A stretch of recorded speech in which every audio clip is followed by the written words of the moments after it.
that's what I was going to say. I was trying to convince Harry to go. Like, he lives very close to me. He's going down to Mississippi in like 2 days or something. So it's too much. He said it's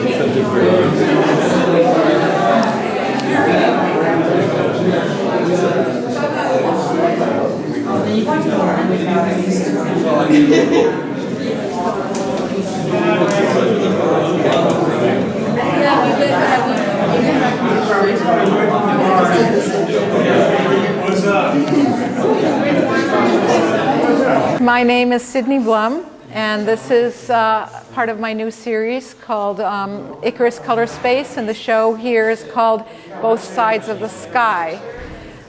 They're about a moment of movement in air and space and fluidity of form, and just a capture of that moment between something that just happened and something that is going to happen. They're about color vibration and the juxtaposition of color that accentuates and maximizes that vibration. This is a duet, and it's the only one I've done of that type, so it was very much a different challenge for me because the pieces are constructed in a very intuitive way. So they take about 250 hours each, but until the very last minute, meaning like the last day or two, I really don't know what the forms are going to be. So to try to do a form that then relates or has a relationship to another form felt like a very daunting task, and was, but we decided to try one here that was larger. This one is a much more contracted form, obviously. They really describe an emotional space of that time. At that point, I was in a much more contracted place emotionally and needed to do that in that sense. There's so many variables in how this thing relates to the wall because they're on a mechanism behind the piece that has a ball joint, and it has an orientation also to the wall, so it can rotate 360 degrees this way, it can rotate 180 degrees this way, it can also rotate on the ball joint along that whole sphere of the front of the ball joint. So there are endless possibilities that I have to negotiate and decide on, and eventually selected this in its orientation.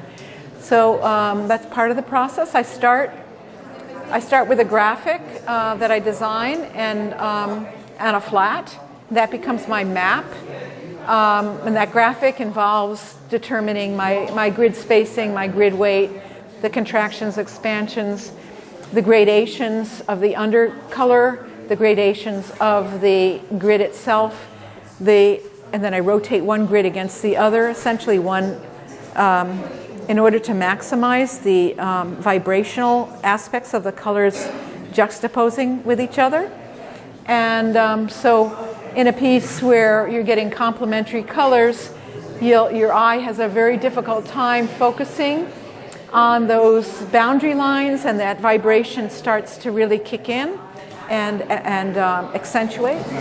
This one here, I think is in a way a much looser, more open form that I think was more inspired by the idea of a piece of paper that was just sort of floating in air.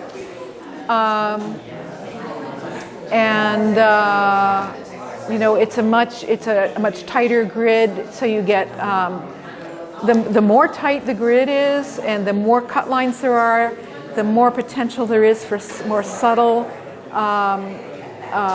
dimensionality in the curves. They're made one row at a time, where I will cut a row, number my cut lines, determine my cut lines, then I paint each fragment separately, mix the color for each fragment, lay them out, drill them, assemble them, and now my flat line is now a fluid line.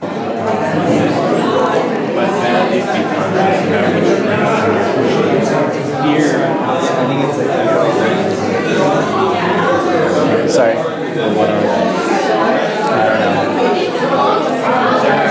I'm not saying words.